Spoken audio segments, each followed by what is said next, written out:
إن الحمد لله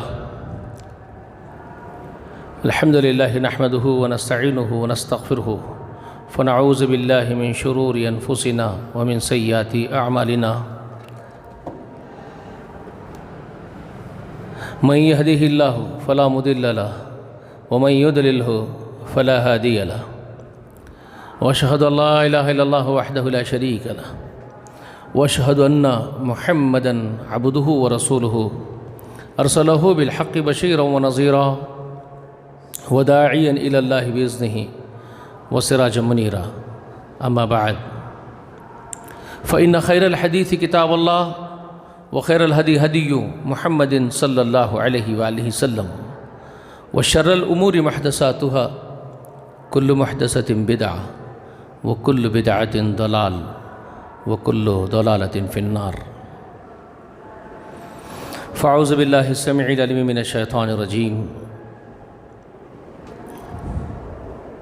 بسم الله الرحمن الرحيم قوا انفسکم واہلیکم نارا۔ ہر قسم کی تعریف، حمد و ثنا، بڑائی و بزرگی اللہ جل جلالہ و جل شانہ کے لیے لائق و زیبا ہے۔ درود و سلام تمام انبیاء و تمام مرسلین پر، خصوصاً اللہ کی انگنت رحمتیں و برکتیں نازل ہو نبی آخر الزمان محمد رسول اللہ صلی اللہ علیہ وآلہ وسلم پر۔ اللہم صلی علی محمد وعلی آل محمد وبارک وسلم۔ اولاد کی تربیت کے ضمن میں گزشتہ کا جمعہ بھی تھا، اسی پر ہم نے خطاب کیا تھا اور بتایا تھا کہ تربیت کی ابتدا، سب سے پہلی ابتدا جو ہوگی اولاد کی تربیت کی، وہ اللہ رب العالمین کے بارے میں اولاد کو متنبع کرنا ہوگا۔ اپنی اولاد کو اللہ کا مقام و مرتبہ یہ سکھائیں، یہ سب سے پہلا درس ہوگا۔ چنانچہ تربیت تو بہت اہم لفظ ہے، اصل میں آج ضرورت ہے تربیت کی۔ تربیت ہوتا کیا ہے؟ تربیت لفظ تربیت ہی کو نہیں جانتی امت یہ ہے۔ سب سے پہلے تو تربیت کسے کہتے ہیں، اس کی تربیت کی ضرورت ہے۔ نہ صرف عوام کو اور جہلا کو، بلکہ تربیت کی ضرورت ہے علماء کو بھی، خواص کو بھی، عوام کو ہی نہیں بلکہ خواص کو بھی، فرداً ہی نہیں بلکہ اجتماعیت کے ساتھ بھی تربیت کا درس دینے کی ضرورت ہے کہ اجتماعی تربیت بھی کیا ہوتی ہے۔ آج تربیت کا یہ لفظ بولتے ہوئے عجیب معلوم ہوتا ہے کہ یہ کس چڑیا کا نام ہے، تو ختم ہو چکی ہے معاشرے سے۔ محمد رسول اللہ صلی اللہ علیہ وآلہ وسلم کو اللہ تعالی نے مزکی اور معلم قرار دیا۔ آپ معلم قرآن و معلم حکمت ہے۔ محمد رسول اللہ معلم کتاب و معلم حکمت اللہ نے آپ کو بنایا۔ دانائی کی، حکمتوں کی ساری باتیں آپ علیہ الصلوۃ نے اپنی امت کو سکھائی، مگر افسوس اس امت نے محمد رسول اللہ کے تمام ہی درس کو بھلا دیا، سارا سبق فراموش کر دیا محمد رسول اللہ کا۔ صرف نام لے کر کے خوش ہیں کہ ہم محمد رسول اللہ کے امتی ہیں، اور محمد رسول اللہ کے نام پر اپنے پیٹ پالے جا رہے ہیں۔ ہر فرقے کا یہی کام ہے۔ جتنے فرقوں میں اس وقت امت بٹی ہوئی ہے، ہر فرقہ یہی کر رہا ہے کہ اللہ کے اور رسول اللہ کے اور قرآن کے، اسلام کے نام پر اپنے اپنے پیٹ پال رہے ہیں۔ رہی بات تربیت کی، تو وہ ایک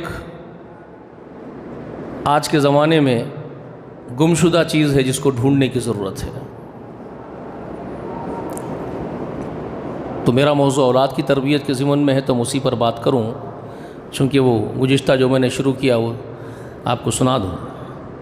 تو میں نے لقمان کا ذکر کیا تھا گزشتہ کہ اللہ رب العالمین نے ان کو عظیم حکمتوں سے نوازا، تو حکمت کا تقاضا یہ ہے کہ وہ تربیت کرے، وہ خود اللہ کو پہچانے اور اپنی اولاد کو بھی روشناس کرائے، اور یہی تقاضا حکمت کا ہے۔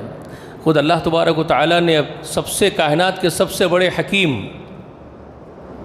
بڑے حکیم جس کو حکمت سے پورا نواز دیا گیا کائنات میں، وہ محمد رسول اللہ ہیں صلی اللہ علیہ وآلہ وسلم، اور وہ معلم حکمت ہے۔ نہ صرف حکیم خود ہے بلکہ وہ معلم حکمت بھی ہے، حکمت کے معلم بھی وہی ہے۔ اللہ نے انہی کے بارے میں کہا وَيُعَلِّمُهُمُ الْكِتَابَ وَالْحِكْمَةَ، یہ محمد رسول اللہ ہی ہیں جو کتاب کی تعلیم دیتے ہیں اور والحکمت، اور حکمت کی تعلیم دیتے ہیں، تو وہ معلم حکمت بھی ہے محمد رسول اللہ۔ تو اللہ نے ان کو جو حکمت سکھائی محمد رسول اللہ کو، وہ بہت عظیم ہے۔ قُوْ أَنفُسَكُمْ وَأَهْلِكُمْ نَارًا، اللہ نے کہا اپنے آپ کو اور اپنے اہل کو جہنم کی آگ سے بچاؤ۔ تو حکمت کا پہلا تقاضا یہ ہے کہ آدمی خود کے نفس کو اللہ کے غضب اور عذاب سے، اللہ کے قہر سے اپنے نفس کو کیسے بچا سکتا ہے، وہ تدبیر کرے، اس کی تدبیر کرے کہ میں اپنے نفس کو اللہ کے غصے سے، اللہ کے غضب سے، اللہ کے عذاب سے کیسے بچا سکتا ہوں، اس کے پاس اس کی تدبیر ہو۔ یہ سب سے زیادہ حاکمانہ فیصلہ ہوگا کہ اپنے خاطر جو فیصلہ کرے گا وہ یہ کرے کہ اللہ کی رضا مجھے نصیب ہو، اللہ کے قہر سے میں بچوں۔ اس کے بعد حکمت کا تقاضا ہے کہ جیسے وہ خود بچ رہا ہے تو اپنے اہل و عیال کو بچائے، اپنے گھر والوں کو بچائے۔ مگر یہاں معاملہ عجیب و غریب ہے، خود کے نفس کی فکر نہ اپنے اہل و عیال کی فکر، لیکن سارے جہاں کا درد ظاہر کرتے ہوئے ہم پھرتے ہیں، ہر ایک کے اوپر انگلی اٹھاتے ہیں، اور باقی ساری انگلیاں مجھے دیکھ رہی ہے، اس کی ہمیں فکر نہیں ہوتی ہے۔ جب انگلی اٹھا رہا ہوں تو باقی دوسری 3 انگلیاں میری طرف دیکھ رہی ہے کہ تم کیا ہو، لیکن اس کی مجھے فکر نہیں ہوتی ہے، ایک دوسرے کی طرف بتا دیتا ہوں۔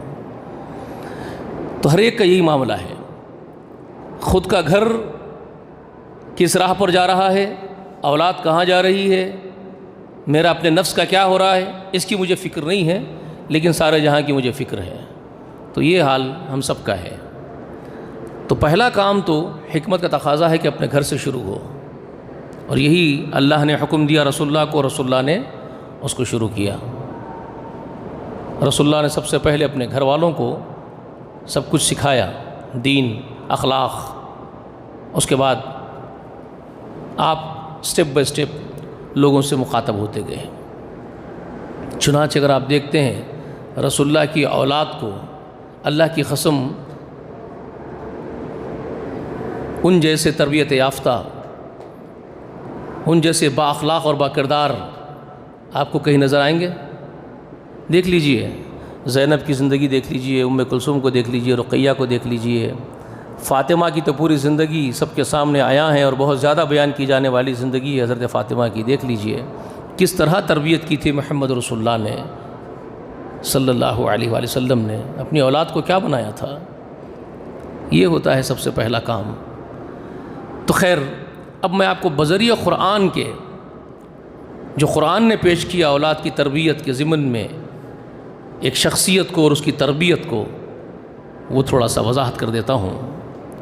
تو میں نے کہا کہ لقمان نے اپنے بیٹے سے پہلے یہ بات کہی، یا بنیا لا تشرک باللہ، شرک اللہ کے ساتھ نہ کر، ان شرک لظلم عظیم، شرک بہت بڑا ظلم ہے، بے عدلی اور ناانصافی ہے۔ اس کے بعد جب یہ بات بیٹے کو سمجھ میں آ جائے، وہ سمجھ لے، اور یہ بہت ضروری ہے۔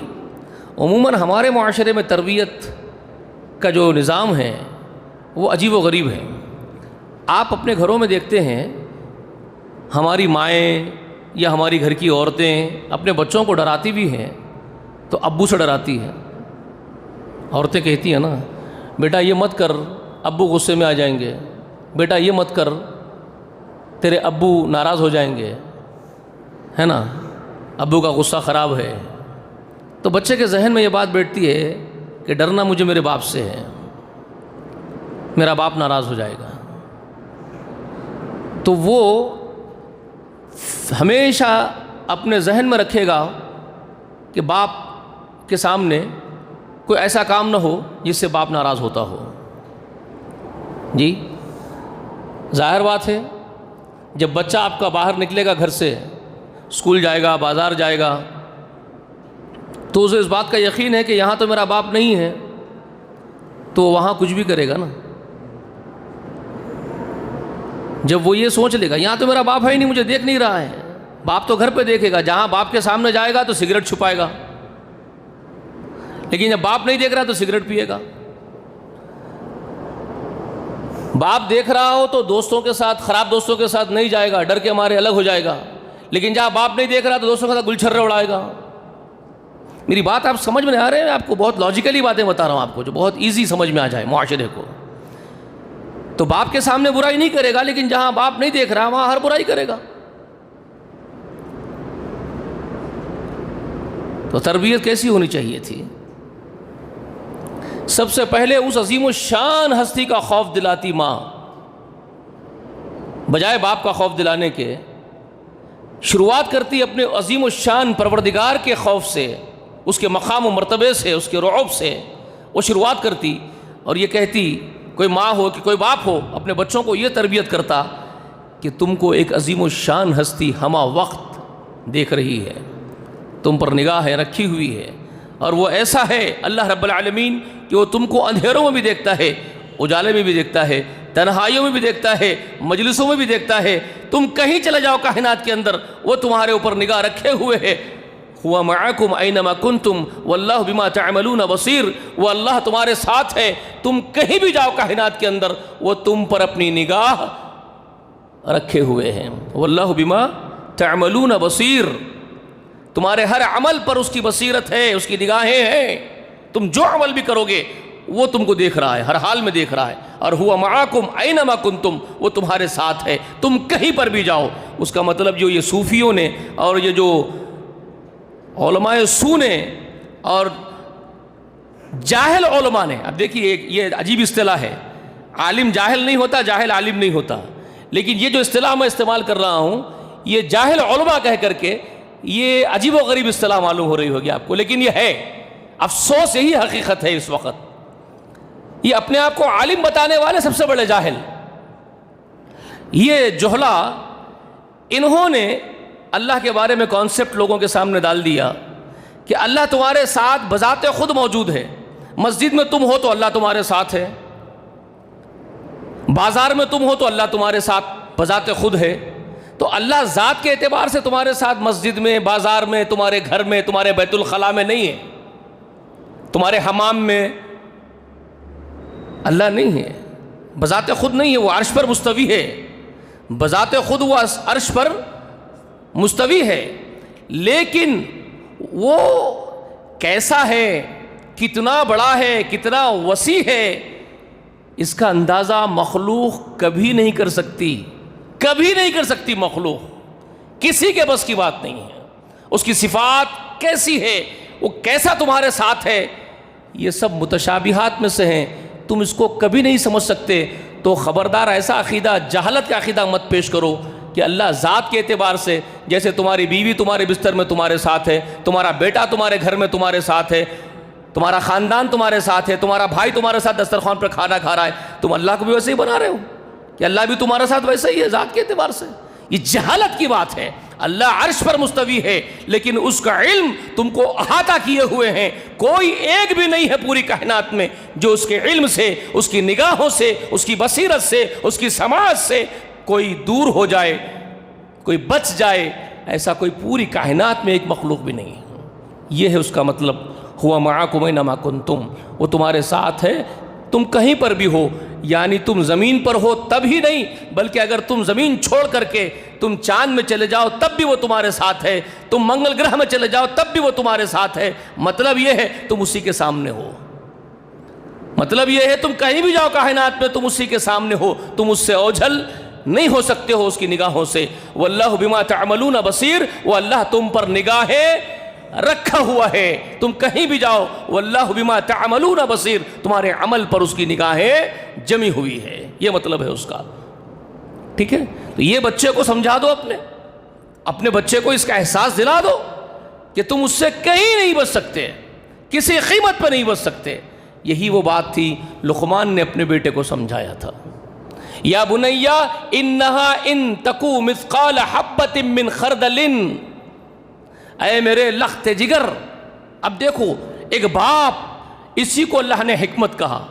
وَلَقَدْ آتَيْنَا لُقْمَانَ الْحِكْمَةَ أَنِ اشْكُرْ لِلَّهِ، جو اللہ نے کہا کہ لقمان کو ہم نے حکمتوں سے نواز دیا تھا کہ اللہ کا شکر گزار بندہ بنے، تو حکمتیں یہی تھی، عظیم حکمتیں. بیٹے سے کیا کہہ رہے ہیں؟ یا بنیا انہا ان تکو مثقال حبۃ من خردل.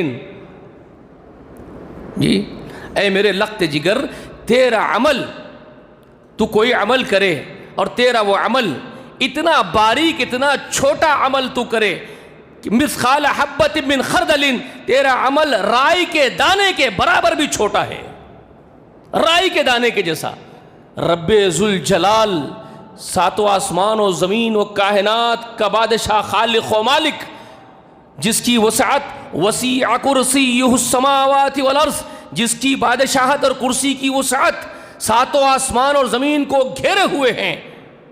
اللہ اکبر. ساتوں آسمان اور زمین اور اللہ کے کرسی اور عرش کی مثالیں محمد رسول اللہ نے کس طرح بیان کی جانتے ہیں؟ رسول اللہ فرماتے ہیں لوگو تم جانتے ہو اللہ کی کرسی جس کے بارے میں اللہ خبر دے رہے ہیں، اسی لیے وہ آیت الکرسی قرآن کی سردار ہے پوری آیتوں کی، کیونکہ اس میں اللہ نے اپنا تعارف پیش کیا ہے. تو رسول اللہ کیا کہتے ہیں؟ تم جانتے ہو وہ کرسی کی مثال، ساتوں آسمان اور زمینوں کی مثال کیا ہے لوگو؟ صحابہ نے عرض کیا اللہ اس کے رسول خوب جانتے ہیں. تو رسول اللہ نے کیا کہا؟ ایک حلقہ زمین پر بنایا، ایک رنگ، ایک دائرہ اپنے آسے سے زمین پر کھینچ دیا، ایک رنگ بنا دیا زمین پر ایک جگہ پر جہاں صحابہ ٹھہرے ہوئے ہیں، اور صحابہ کو بتاتے ہیں کہ یہ جو میں نے ایک رنگ بنا دیا ہے اس بڑے میدان میں، اس کی کیا حیثیت ہے اس زمین کے مقابلے میں؟ تو صحابہ اکرام عرض کرتے ہیں کچھ بھی نہیں ہے، کچھ بھی نہیں ہے. میدان اتنا بڑا ہے، نگاہیں ختم ہو جاتی ہے، دیکھنا ختم ہو جاتا ہے، زمین نہیں ختم ہوتی ہے. یہ جو آپ نے حلقہ بنایا بہت چھوٹا ہے. تو رسول اللہ نے کہا یہ ایک مثال میں تمہارے لیے تمثیل بیان کر رہا ہوں تاکہ تمہارے سمجھ میں آ جائے. وسیع کرسیہ السماوات والارض جو کہا، اس کی کرسی کی وسعت ساتوں آسمان و زمین کو گھیرے ہوئے ہے. تو لوگوں تمہارے سمجھنے کے لیے بتا رہا ہوں کہ یہ جو حلقہ میں نے بنایا ہے یہ ساتوں آسمان اور زمین یہ سب اسی میں ہے. اور یہ جو زمین جو تم دیکھ رہے ہو نگاہیں ختم ہو جا رہی ہے، زمین نہیں ختم ہوتی ہے، سمجھ لو یہ اللہ کی کرسی ہے جو اس طرح گھیری ہوئی ہے جیسے یہ رنگ، اتنا معمولی سا رنگ جس طرح یہ زمین پر پڑا ہوا ہے. یہ ساتوں آسمان اور زمین ہے، وہ اللہ کی بادشاہت، وہ اللہ کی کرسی ہے جو نگاہیں ختم ہو جائے وہ کبھی ختم نہ ہو. سمجھ میں آئی یہ بات؟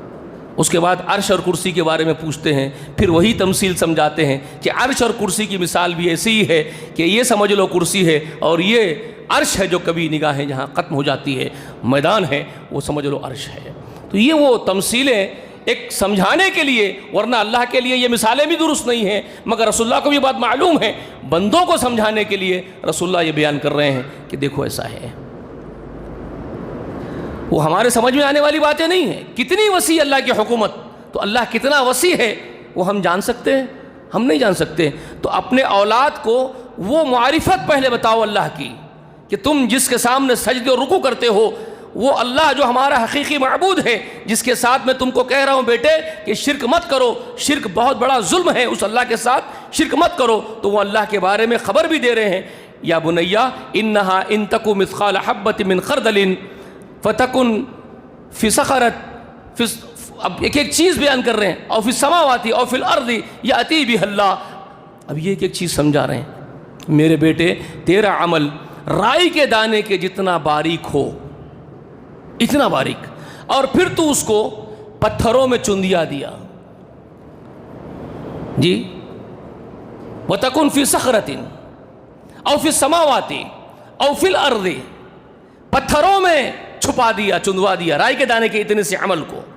اللہ اتنا بڑا ہے، اللہ کی وسعت اتنی بڑی ہے کہ ساتوں آسمان زمین، تن کا بھی بولنا بہت بڑی بات ہو جائے گی. تن کا بھی اگر میں اور آپ اگر کوئی بھی مثال دیتے ہو یہ بول دے، اس طرح کا لفظ بول دے کہ اللہ کے عرش کے مقابلے یا اللہ کے کرسی کے مقابلے ساتوں آسمان اور زمین ایک تن کا ہے، اگر یہ بول دے ایک تن کا ہے تو وہ بولنے والا گمراہ ہے.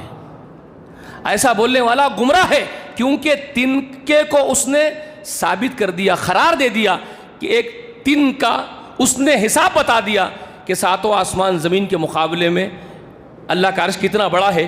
اس کو گویا کہ اس کو حساب معلوم ہو گیا، گویا کہ اس کو حساب معلوم ہو گیا. تو وہ یہ کہہ رہا ہے کہ ساتوں آسمان زمین جو ہے اللہ کے عرش اور کرسی کے مقابلے میں تن کا ہے. تن کا ہے بولنا گمراہی ہے، آپ نہیں بول سکتے تن کا ہے. ہاں یہ اور بات ہے کہ بولتے ہوئے یہ زبان سے نکل جائے تن کا بھی نہیں ہے، یہ درست ہے. تن کا بھی نہیں ہے، آپ کچھ بھی نہیں بول سکتے. کیا ہے؟ کچھ بھی نہیں بول سکتے آپ. کیا ہے؟ بہت بڑا ہے اللہ کا عرش، اللہ کی کرسی کائنات کے مقابلے میں، جس کا کسی کو حساب نہیں ہے. اب وہ اللہ کے بارے میں لقمان اپنے بیٹے سے کہہ رہے ہیں یا بنیا انہا ان تکو مثقال حبۃ من خردل، تیرا عمل رائی کے دانے کے اتنا بھی ہو، فتکن فی صخرتی او فی السماوات او فی الارض یاتی بہ اللہ ان اللہ لطیف خبیر. اے میرے بیٹے تیرا عمل رائی کے دانے کے اتنا بھی ہو اور پھر وہ پتھروں میں چھپا دیا جائے، ساتوں آسمانوں میں بکھیر دیا جائے، زمین میں بکھیر دیا جائے، یاتی بہ اللہ، اللہ اس کو بھی تیرے سامنے لا کے رکھ دے گا. وہ بھی تیرے سامنے لا کر کے اللہ رکھ دے گا. ان اللہ لطیف خبیر، اللہ بہت باریک سے باریک خبر جاننے والا ہے. میرے بیٹے کون سمجھا رہا ہے؟ ایک باپ اپنے بیٹے کو اللہ کی معرفت بتا رہا ہے. اب وہ بیٹے کے اندر اس کی روح میں کس طرح کی کپکپاہٹ طاری ہوگی اس اللہ کے بارے میں کہ وہ اللہ کے سامنے کوئی عمل کر کے میں کیسے بچوں گا. وہ اولاد کتنی خوفزدہ ہوگی، کتنی ڈرنے والی بنے گی اللہ سے، جس کا باپ بچپن سے گھٹی پلا رہا ہو. وہ اللہ ہے تیرا معبود جی، جس کے بارے میں رسول اللہ خبر دیتے ہیں. لوگوں اللہ لطیف خبیر ہونے کے اعتبار سے، لطیف الخبیر جس کے بارے میں اللہ تعالیٰ بہت سے جگہ یہ صفت اللہ نے ایک بیان کی ہے. لطیف الخبیر کی صفت سورہ ملک میں ہے اور جگہ ہے. رسول اللہ بیان فرماتے ہیں اس کے لطیف الخبیر یعنی بہت باریک سے باریک خبر رکھنے والا. تو کتنا باریک سے باریک خبر کی مثال دی رسول اللہ نے. مثال اس لیے مثال صرف ہمارے سمجھنے کے لیے، اللہ کے لیے مثال نہیں. میں بار بار کہہ رہا ہوں رسول اللہ اللہ کے لیے مثال نہیں بیان کر رہے ہیں. لیس کمثلہ شیء، اس کے مثل کوئی ہے ہی نہیں کوئی چیز کہ اس کے لیے مثال دی جائے. لیکن یہ ہم جیسے حقیر سمجھ والوں کے سمجھانے کے لیے رسول اللہ نے حکمت کے ساتھ مثالیں بیان کی ہے. تو رسول اللہ بیان فرماتے ہیں لطیف و خبیر ہونے کی مثال. لوگوں کالی سیاہ اندھیری رات ہو، کالی، آپ کو معلوم ہے سب سے کالی اور گھنی اندھیری رات کب آتی ہے؟ کس موسم میں آتی ہے؟ بارش کے موسم میں ایک رات آتی ہے جس کو ہمارے ہند کے پرانے قدیم لوگ جو ہماری قومیں ہیں کارتیوں میں تقسیم کر دیا. ہمارے پاس بارش کو کارتی کر کے، آپ پرانے گاؤں کے لوگوں کو معلوم ہے کارتیاں بولتے بارش میں. تو میگھا نام کی ایک کارتی رکھی ہمارے پاس، میگھا نام کی ایک کارتی، ہماری قوم اس کو نام دی. وہ نام اللہ خوب جانتا ہے، یہ انسانوں کے دیے ہوئے نام ہے، میگھا کارتی. اس میں ایک رات کے بارے میں کہا جاتا ہے کہ وہ سورج کے دور ہونے کے یا سائنٹیفک اعتبار سے کیا ہوتا ہے، وہ رات سب سے گھنی اندھیری کالی رات ہوتی ہے. تو رسول اللہ ایک ایسی رات کی خبر دے رہے ہیں، شاید وہ ہو، رسول اللہ ایک ایسی خبر دے رہے ہیں کہ ایک کالی اندھیری گھنی سیاہ رات میں جس میں کچھ نہ دکھائی دے، ایسی رات میں ایک کالی چٹان پر، اس کالی گھنی اندھیری رات میں کالی چٹان پر، کالے پتھری پر کالی چینٹی نکل کر کے چلتی ہے، رینگتی ہے. تیرا رب، صحابہ سے کہہ رہے ہیں تمہارا رب اس چینٹی کو نہ صرف دیکھتا ہے اس پتھری پر چلتے ہوئے، بلکہ اس کے چلنے کی سرسراہٹ کو سنتا بھی ہے. اس کی سماعت، اس کی بصارت کو بیان کر رہے ہیں رسول اللہ. کالی کالی سیاہ گھنی اندھیری رات میں کالی پتھری پر چلنے والی کالی اتنی سی چیٹی کو نہ صرف دیکھتا ہے تیرا رب، بلکہ اس کے چلنے کی سرسراہٹ کو سنتا بھی ہے، بلکہ وہ اس بات کا علم بھی رکھتا ہے کہ کس حاجت نے اس کو چلنے پر اس کالی اندھیری رات میں اس کالی پتھری پر کس حاجت اور کس ضرورت نے اس کو باہر نکالا ہے، وہ اس بات کو بھی جانتا ہے. یہ رب ہے. لطیف الخبیر یہ ہے وہ۔ اب اس سے اگر اپنے بچے کو بچپن سے ڈرا رہا ایک باپ کہ یہ ہے وہ اللہ جس سے تو کبھی نہیں بچ سکتا، کہیں نہیں بچ سکتا، کسی قیمت پہ نہیں بچ سکتا، انہا ان تک مثقال حبۃ من خردل فتکن فی صخرۃ او فی السماوات او فی الارض یاتی بہ اللہ، اللہ اس کو تیرے سامنے لا کے رکھے گا۔ ان اللہ لطیف خبیر، اللہ بہت باریک سے باریک خبر رکھنے والا ہے بیٹے۔ اب وہ بچہ کرے گا برا کام، تو وہ ماں اور باپ، وہ ماں جو اپنے باپ سے اپنے شوہر سے ڈرا رہی ہے اپنے بیٹے کو، تیرا ابو کا غصہ خراب ہے، تو وہ تو ابو جب سامنے رہے گا تو ڈرے گا۔ ابو سامنے نہیں ہے، بازار میں نہیں ہے، کالج کی کینٹین میں ابو ساتھ نہیں ہے، گارڈن میں ابو ساتھ نہیں ہے، وہ گلچھرے اڑائے گا۔ آپ نے کس سے ڈرایا اس کو؟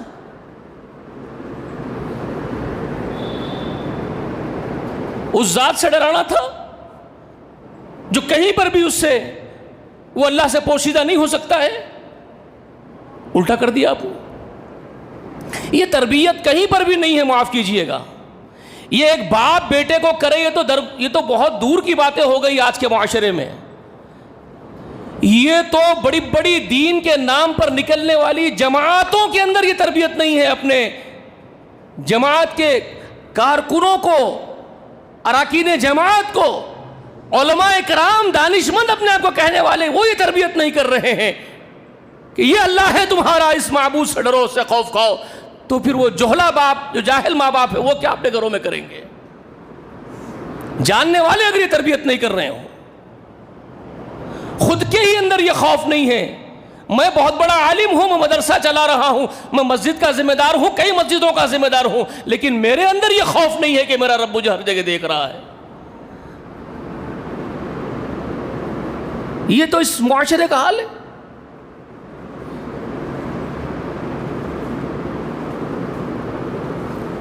پھر کیا اسلام، کیا دین، کون سا دین، کس نبی کے محبوب ہونے کے دعوے کر رہے ہیں؟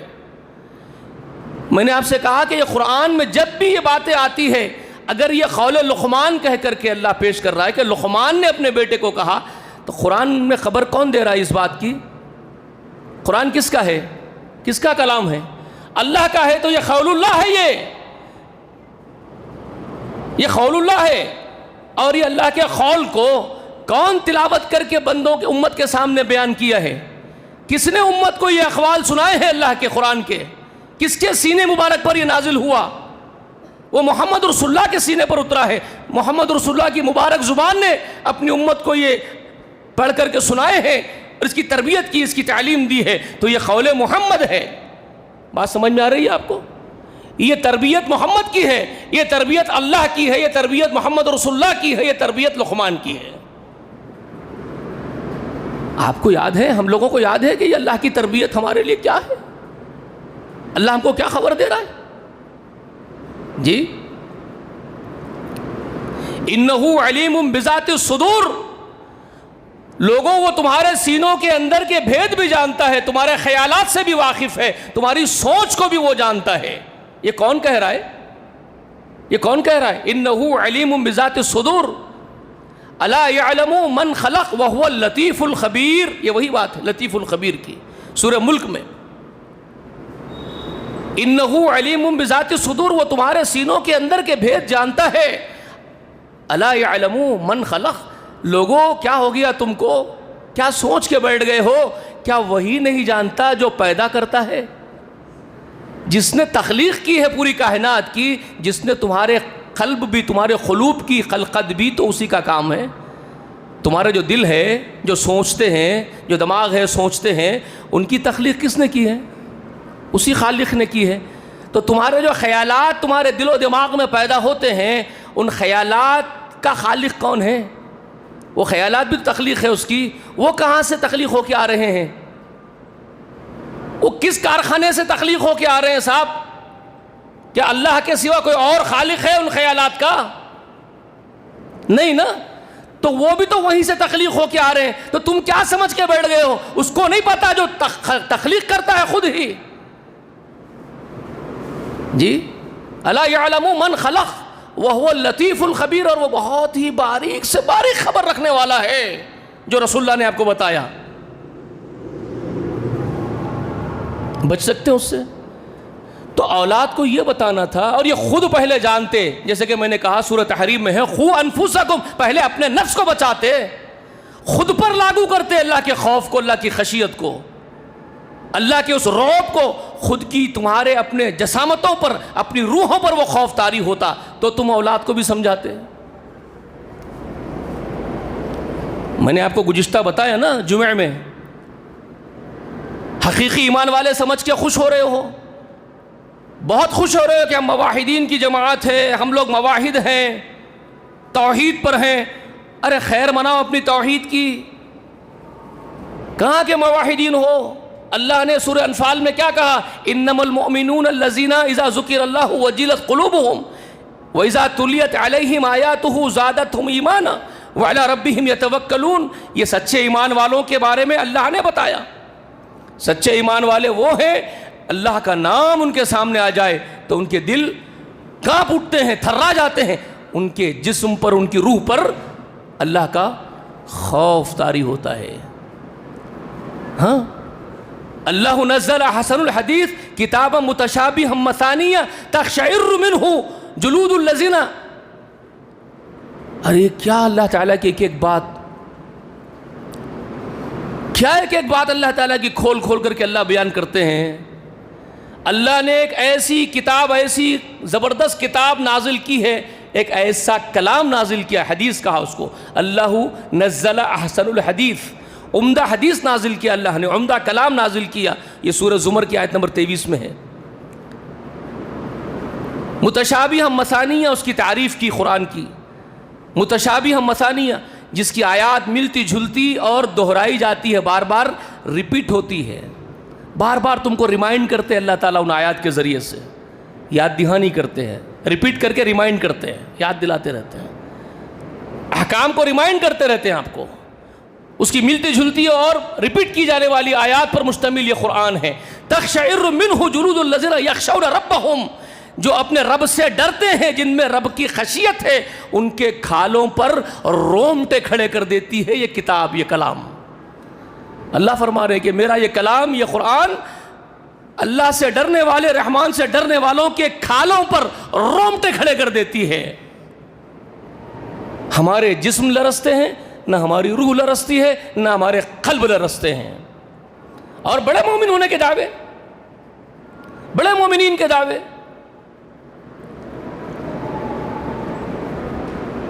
یہ ہے تربیت. اسی لیے میں نے کہا کہ تربیت کی ضرورت ہے. تربیت کی سڑیا کا نام ہے, وہی نہیں جانتے آج ہم لوگ. پہلے تو تربیت کیا ہے وہ تربیت کرو. کہاں ہے اس کا نظام؟ جہاں دیکھو ایک ڈھکوسلا چل رہا ہے. ہاں, ایک نمائش, ایگزیبیشنز لگ رہے ہیں بھائی. جیسے ہر سامان کا ایگزیبیشن لگتا ہے, ویسے ہی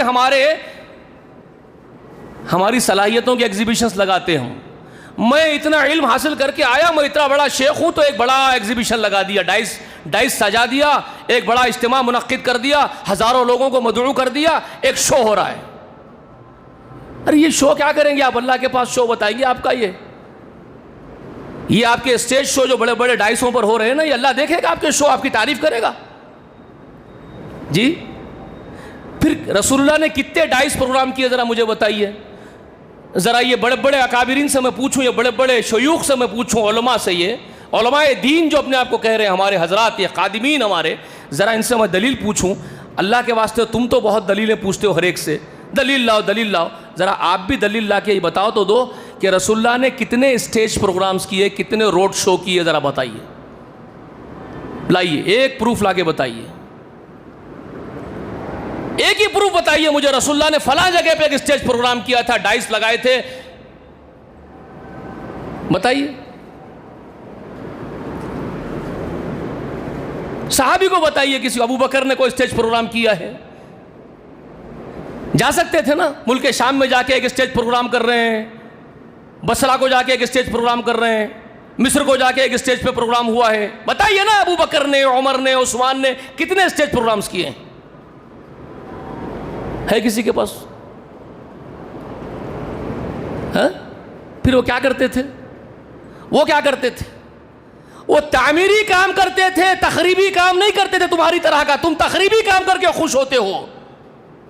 تمہارے پاس تخاریب ہوتے ہیں اور ان کے پاس تعمیر ہوتی تھی.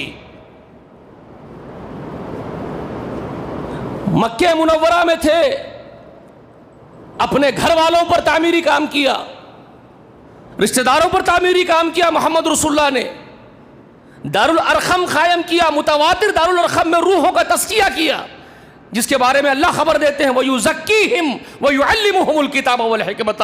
میرا نبی مزکی ہے، تزکیہ کرتا ہے نفوس کا. قومیں تیار کر دیا محمد رسول اللہ. کتنی روحیں تیار کر دی، اللہ والی روحیں جو اللہ کے نام پر مر مٹنے تیار کھڑی ہوئی تھی. 23 سال میں، صرف 23 سال میں میرے آقا نے، محمد رسول اللہ نے ایسی روحیں تیار کر دی تھی جو اللہ کے نام پر 1000 بار بھی مرنے کو کہے، 1000 بار مٹ جانے کو تیار تھی. میں یہ بات کیوں کہہ رہا ہوں 1000 بار مرنے تیار ہے، مٹنے تیار؟ کیونکہ رسول اللہ نے کہا شہید اللہ کے پاس، شہید کو مردہ گمان مت کہو. اللہ کہتے ہیں وَلَا تَحْسَبَنَّ الَّذِينَ قُتِلُوا فِي سَبِيلِ، اللہ کی راہ میں مرنے والوں کو مردے مت گمان کرو، بل احیاء، وہ زندہ ہے جی. وَعِنْدَ رَبِّهِمْ يُرْزَقُونَ، اپنے رب کے یہاں روزیاں بھی کھا رہے ہیں، سورہ آل عمران میں ہے. تو رسول اللہ اس کی تشریح میں فرماتے ہیں یہ جھوٹے ملوں کی طرح نہیں. زندے ہیں کا مطلب خبر پہ جاؤ، پھولا چڑھاؤ، پنجے چڑھاؤ، جھولے چڑھاؤ، ان سے مرادیں کرو، ان سے منتیں کرو، ایسے زندے ہیں. بدبخت جاہلو، یہ نہیں رسول اللہ فرما رہے. زندگی کا مطلب کیا ہوتا ہے رسول اللہ سکھا رہے ہیں. وہ اگر اللہ کے یہاں زندہ ہے، روزیاں کھا رہے ہیں، تو کیا کیفیت ہے شہداء کی رسول اللہ بتا رہے ہیں کہ پرندوں، سبز رنگ کے پرندوں کے پیٹوں میں ان کی روحیں ہیں. سبز رنگ کے پرندوں میں اللہ نے ان کو رکھ دیا. شہداء کی روحوں کو اللہ کے عرش کے نیچے آرام کرتے ہیں، جنت میں جنت کی غذائیں کھاتے ہیں دن بھر، رات کو اللہ کے عرش کے نیچے سوتے ہیں سائے میں اللہ کے. کتنے خوش نصیب ہیں وہ لوگ. اللہ تعالیٰ ان سے پوچھتا ہے میری ضیافت سے خوش ہو، میری مہمانی سے خوش ہو، تمہاری خواہشیں ہو تو میرے سامنے رکھو، میں تمہاری ہر خواہش پوری کرنا چاہتا ہوں. تو وہ اللہ سے کہتے ہیں اللہ آپ نے اتنا کچھ اکرام سے نواز دیا، ہم خوش و خرم ہیں آپ کی عطا پر. لیکن اللہ ان سے بار بار پوچھتا ہے اپنی خواہش بولو میرے سامنے، میں تمہاری ہر خواہش پوری کرنا چاہتا ہوں. تب رسول اللہ فرماتے ہیں تو پھر وہ اپنی خواہش کا اظہار کرتے ہیں، اللہ کے سامنے اپنی خواہش کا اظہار کرتے ہیں. خواہش کیا ان کی، کیا ہے ان کی خواہش؟ وہ اللہ والوں کی، وہ پروانوں کی جن کو رسول اللہ نے تیار کیا تھا. یہ بات میں کہہ رہا ہوں کہ 1000 بار مرنے کی خواہش ہے ان کی اللہ کے نام پر. ایسی روحیں بنائی رسول اللہ نے. کیا بولتے ہیں وہ اللہ کے حضور میں جب اللہ ان سے پوچھتا ہے کہ تمہاری ہر خواہش میں پوری کرنا چاہتا ہوں، میرے سامنے خواہش رکھو، تو رسول اللہ کہتے ہیں وہ اپنی خواہش اللہ کے سامنے رکھتے ہیں. وہ کہتے ہیں اللہ ہم کو دنیا میں پھر بھیج دے واپس، ہم تیرے نام پر پھر جئیں گے، پھر تیرے نام پر لڑیں گے، پھر تیرے نام پر شہید ہو جائیں گے. ہمیں اس میں لطف آتا ہے، تیرے نام پر مر جانے میں مزہ آتا ہے. تو اللہ ان سے فرماتا ہے یہ نہیں ہو سکتا ہے. لا تبدیل لکلمات اللہ، اللہ کی باتیں بدلتی نہیں ہیں. اللہ نے یہ قانون بنا دیا کہ ایک بار دنیا سے واپس آئے دوبارہ دنیا میں واپسی نہیں ہے. یہ کن کی خواہشوں پر کہہ رہے ہیں اللہ تعالیٰ؟ جن سے اللہ نے خود بلوایا، بولو تمہاری خواہش میں پوری کرنا چاہتا ہوں. جب انہوں نے یہ خواہش کی اللہ دنیا میں بھیج دیجئے، تو اللہ کیا کہہ رہا ہے؟ رسول اللہ فرماتے اللہ کیا کہہ رہا ہے پھر وہاں پر؟ حدیث شریف، صحیح حدیث، مستند حدیث میں یہ واقعہ ہے. کیا فرما رہے ہیں اللہ؟ کیا فرماتے ہیں؟ ایک بار دنیا سے واپس آ گئے، دوبارہ دنیا میں جانے کا قانون نہیں ہے. اور تمہارے مردے آ کے کھا کے جاتے ہیں دنیا میں، تمہارے ولی اللہ سنتے ہیں تمہاری بات دنیا میں. تم تو اللہ اس کے رسول کی تعلیمات کا بیڑا ہی غرق کر دیے. شہیدوں کی خواہش پر بھی کہا جا رہا ہے کہ تم دنیا میں دوبارہ واپس نہیں جا سکتے ہو. بات سمجھ میں آ رہی ہے آپ کو؟ اور آپ نے بیڑا غرق کر دیا تعلیمات محمدی کا، اس معلم کتاب کا، معلم حکمت کی تعلیمات کا، ان کے درس کا بیڑا غرق کر دیا تم نے. اور کہہ رہے ہو کہ ہم عاشق رسول ہیں. تم جھوٹے ہو، کذاب ہو. اور یہ بھی جھوٹے ہیں جو اپنے آپ کو بڑے مواحدین ہونے کا دعویٰ کر رہے ہیں. کہاں کے مواحدین ہو آپ؟ اللہ کے نام پر نہ تمہاری روحیں کانپ اٹھتی ہے، نہ تمہارے جسم لرزتے ہیں، نہ تمہارے دل کانپتے ہیں، تو تمہارے پاس تربیت ہے؟ نہیں، صرف تقریب ہے، نمائش ہے، ایگزیبیشن ہے، وہ تزکیہ نہیں ہے جو محمد رسول اللہ تزکیہ کیا تھا اپنی امت کا، جو روح محمد رسول اللہ نے تیار کی تھی تزکیے کے ذریعے سے، وہ تزکیے کو تم جانتے بھی نہیں ہو، اس کی تعمیر کا کام ہی تمہارے پاس نہیں ہے۔ مر گئے اللہ والے، میرے استاد محترم تھے سید معین الدین رحمۃ اللہ علیہ، جہنما میں رہتے تھے، کئی کتابوں کے مصنف بھی ہیں۔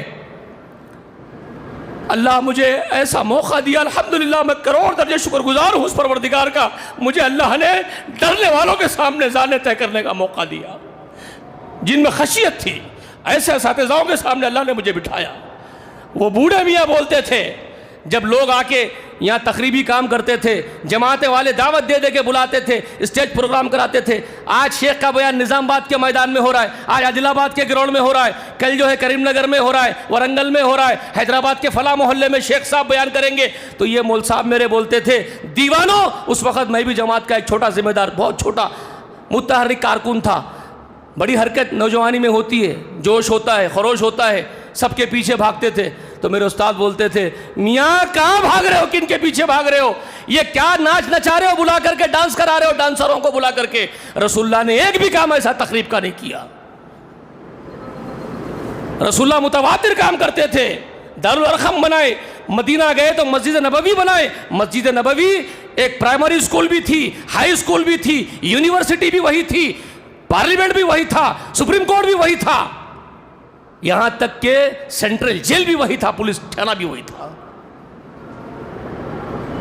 رسول اللہ نے نظام کے ساتھ کام کیا ہے، متواتر کام کیا ہے، یہ شوپٹپ کام رسول اللہ نہیں کرتے تھے۔ وہ ہم ان کی باتیں سن سن کے دماغ میں کلک ہوتا تھا، ہاں ہم رسول اللہ کے نقش قدم سے ہٹ رہے ہیں، ہم ہٹ رہے ہیں۔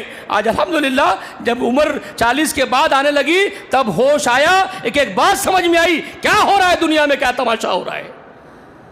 تب اتنی اوپر اللہ اٹھا دیا کہ وہ غالب کی وہ بات یاد آ گئی، اور سمجھ میں آ گئی مجھے غالب کی وہ بات، جس میں غالب کہتا ہے، بازی چاہے اطفال ہے دنیا میرے آگے، ہوتا شب و روز جی تماشا میرے آگے۔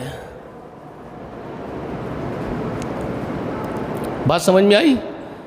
غالب کہتا بازی چاہے اطفال ہے دنیا میرے آگے، ہوتا ہے شب و روز تماشا میرے آگے۔ مطلب کیا ہے اس کا؟ یہ جتنے میں دیکھ رہا ہوں کسی میں شعور نہیں ہے، جیسے بچے، اطفال بچوں کی جمع ہیں، بازیچہ کہتے ہیں کھیلنے کے میدان کو فارسی میں، تو بچوں کے کھیلنے کا جو میدان ہوتا ہے نا، دنیا کی حقیقت غالب کہہ رہا ہے کہ یہ دنیا کی حقیقت وہ بچوں کے میدان سے بڑھ کے نہیں ہے، کیونکہ یہاں جتنے ہیں سب لونڈپن میں دیکھ رہا ہوں میں، سب کے سوچ تدبر دانشمندی کے اعتبار سے اگر ان کو دیکھا جائے تو لونڈے ہیں، یہ کوئی شعور نہیں، کوئی بردباری نہیں، کوئی دانشمندی نہیں، کوئی دور اندیشی نہیں، کوئی حکمت نہیں کسی کے اندر، آواز لونڈوں کی طرح زندگی گزر رہی ہے سب کی، کوئی ہوش نہیں، انمیچیورڈ زندگی۔ تو بازی چاہے اطفال ہے دنیا میرے آگے، وہ کہتا ہے ہوتا ہے شب و روز تماشا میرے آگے، یہ تماشا ہو رہا ہے روز۔ یہ باتیں اس وقت سمجھ میں آئی، کیا ہو رہا ہے، تربیت کیا ہوتی ہے اولاد کی، کتنا عظیم کام ہے اولاد کی تربیت کرنا۔ تو یہ کب کریں گے ہم؟ تب ہم کو یہ تربیت ہوگی، ہماری تربیت ہوگی، اور ہماری تربیت کا ذمہ کن لوگوں کا ہوتا ہے جانتے ہیں نا؟ لقد من اللہ علی المؤمنین اذ بعث فیہم رسولا من انفسہم یتلو علیہم آیاتہ ویزکیہم ویعلمہم الکتاب والحکمۃ وان کانوا من قبل لفی ضلال مبین ذالک فضل اللہ یؤتی من یشاء۔ سورہ آل عمران میں اللہ تعالیٰ فرماتے ہیں اللہ نے مومنوں پر مطلب خدیجہ پر، علی پر، زید پر، ابو بکر پر، زبیر پر، عبد الرحمن ابن عوف پر، عثمان ابن عفان پر، مومنین وہ صحابہ کرام پر، عبداللہ ابن مسعود پر، عبداللہ ابن عباس پر اللہ نے احسان کیا۔ آپ اور ہم یہ مت لے لیجئے کہ ہمارا ذکر ہو رہا ہے، بہت جلدی لے لیتے ہیں آپ لوگ اپنے آپ کو. قرآن میں جہاں پر مومن آیا ہم اپنے آپ کو پیش کر دیتے ڈھکل کر کے, زبردستی گزرتے ہیں. ارے آپ کہاں ہیں؟ لقد من اللہ علی المؤمنین جب قرآن کہہ رہا ہے تو وہ موجود تھے رسول اللہ کے سامنے بیٹھے ہوئے, آپ میں نہیں تھے.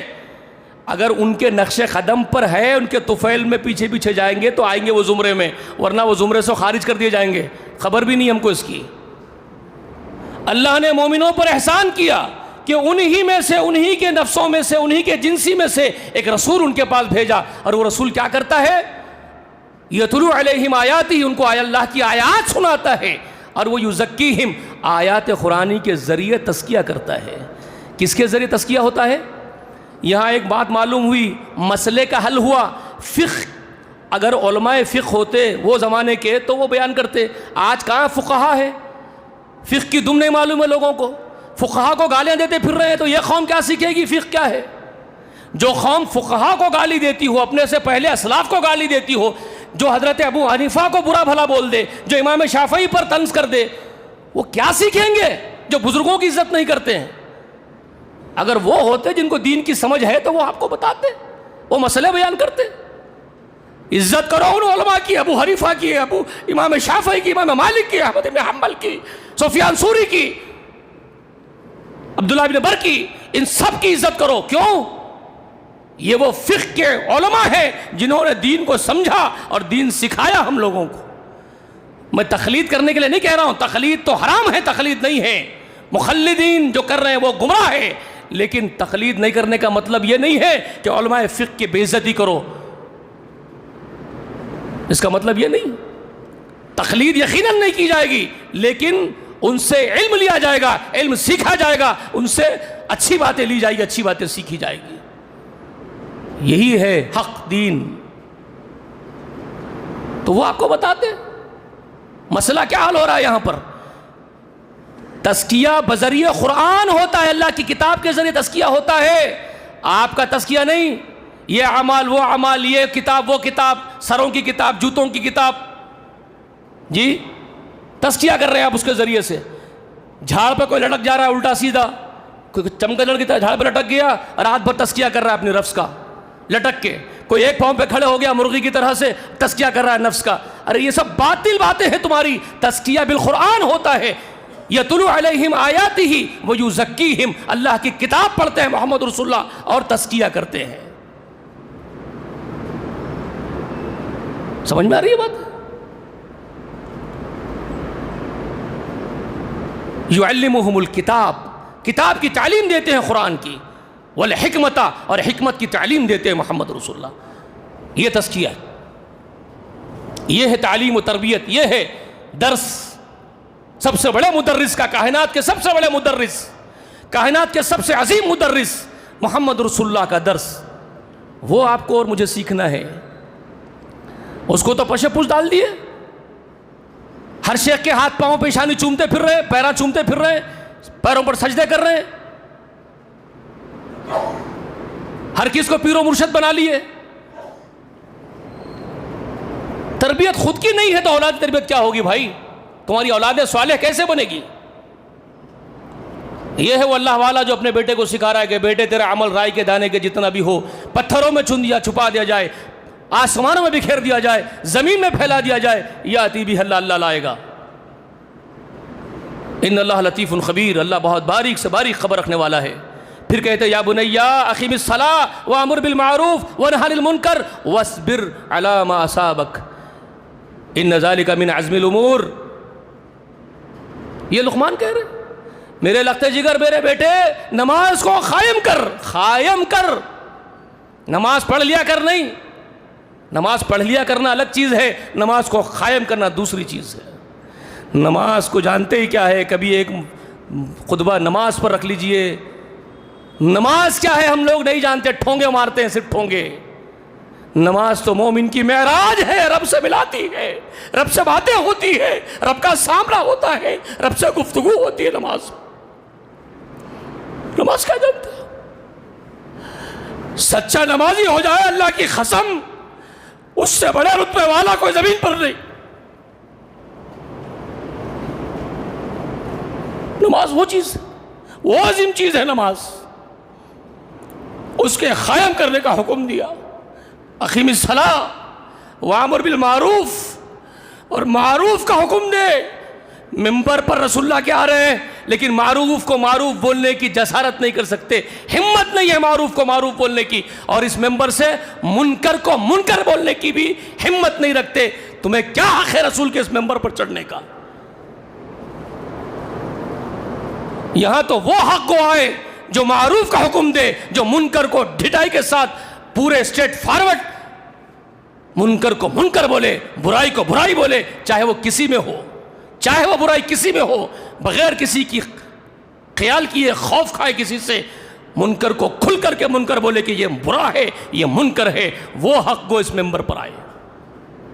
یہاں تو منکر پر پردے ڈال کر کے، معروف کو دبا کر کے آؤ بھگت کرنے والے، چاپلوسیاں کرنے والوں کے ممبر ہو گئے ہیں.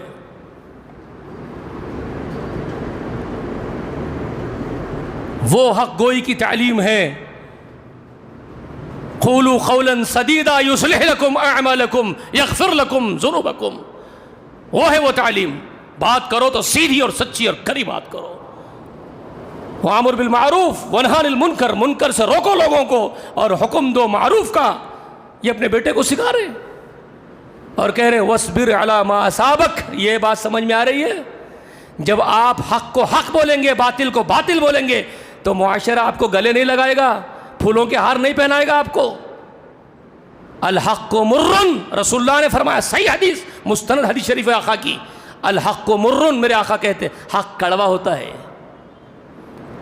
حق بولنے کے بعد مخالفین کی تعداد بڑھتی ہے. سمجھ رہے ہیں؟ تو کیا کرو؟ فاصبر. اپنے بیٹے کو سکھا رہے ہیں، بیٹے نماز قائم کر، نیکی کا حکم دے، برائی سے روک. فاصبر، پھر صبر کر. علی ما اصابک، پھر جو مصیبتیں بھی اس راستے میں تجھ پر آئے گی اس پر صبر کے ساتھ گزر جا. یہ عظیم باتیں ہیں بھائی. ان ذالک من عزم الامور، کہہ رہے ہیں بیٹے یہ بہت ہمت کے اور بڑے کاموں میں سے عیبی شے کا کام نہیں ہے. یہ عیبی شے لوگوں کے کام نہیں ہے، یہ بہت ہمت کے کاموں میں کے کام ہے. ٹھیک ہے؟ یہ ہے وَلَا تُسَعِّرْ خَدَّكَ لِلنَّاسِ، اپنے گالوں کو پھلا کے لوگوں سے مت مل. وَلَا تَمْشِي فِي الْأَرْضِ مَرْحًا، زمین میں متکبروں کی طرح اکڑ کر کے مت چل. یہ بیٹے کو سکھا رہے، بیٹے تکبر سے گال پھلا پھلا کر کے لوگوں سے بات مت کر، زمین میں اکڑ اکڑ کر کے مت چل. ان اللہ لا يحب من کل مختال فخور، اللہ کسی شیخی بگارنے والے متکبر کو اللہ کبھی پسند نہیں فرماتا. میرے بیٹے چال میں نرمی کی، لوگوں کے سامنے خندہ پیشانی کے ساتھ پیش آنے کی تربیت کر رہے ہیں. نرمی سے پیش آنا، عفو و درگزر سے پیش آنا، تحمل، برداشت، حلم کی صفت پیدا کرنا اپنے اندر، تکبر نہیں، حماقت نہیں. یہ اپنے بیٹے کو سکھا رہے ہیں. اور وقصد فی مشیک وغضض من صوتک ان انکر الاصوات لصوت الحمیر، کہہ رہے ہیں میرے بیٹے اپنی چال میں نرمی رکھ، اپنی آواز میں پستی رکھ. لوگوں سے بات کرا تو متکبروں کی طرح ڈرا کے، ان کے کلیجے پھاڑ کے چیخ چیخ کے بات مت کر، لوگوں کے ان کو ڈرانا مت. ہوتا ہے نا آج کل بڑے بڑے پہلوان ہیں، گالی گلوچ کی آواز نکالے، لوگوں کے دل پھٹ گئے ہیبت سے ڈر کے مارے. صاحب بڑے اکڑ گئے، سمجھ رہے کہ میرے سے ڈرتے ہیں سب کے سب. گدھے بنے ہوئے آپ زمین کی پشت پر. اللہ تعالیٰ نے کہا کہ سب سے ناپسندیدہ آواز گدھوں کی آواز ہوتی ہے، جو پسند نہیں آتی لوگوں کو. گالی گلوچ، ڈرانا دھمکانا یہ اللہ والوں کے کام نہیں ہے. یہ وہ تربیتیں ہیں جو بچوں کو کر رہے ہیں اللہ والے ہیں. ہم کیا کر رہے ہیں؟ بہت کچھ ہے کہنے کے لیے، اپنی بات کو میں یہیں روکتا ہوں. اللہ تعالیٰ سے دعا کرتا ہوں کہ اللہ تعالیٰ کہنے والا سب سے بڑا محتاج ہے ان تمام باتوں کا، ان تمام نصیحتوں پر جو اللہ اس کے رسول کی نصیحتیں ان پر عمل کرنے کا سب سے بڑا محتاج ہوں میں. اللہ میری احتیاج پوری فرمائیے. اللہ مجھے توفیق اپنے دربار سے دے دیجئے کہ میں آپ کے اللہ والوں جیسا بن جاؤں. اللہ پھر اس کے بعد میری دعا ہے کہ میرے سب سننے والے بھائی ان سب کو بھی یہ توفیق عطا فرما دے، ہم سب تیرے بندے تیرے غلام بن جائے اور نیک راہ پر لگ جائے۔ اللہ ہماری خطائیں معاف کر دے، ہمارے سب گناہ بخش دے۔ اللہ ہم کو نیکوکاروں کے ساتھ موت دے، نیکوکاروں کے ساتھ اٹھا اور نیکوکاروں کے ساتھ ہمارا حساب فرما اور نیکوکاروں کے ساتھ جنت میں ہمارا مقام عطا فرما۔ آمین وآخر دعوانا ان الحمد للہ رب العالمین۔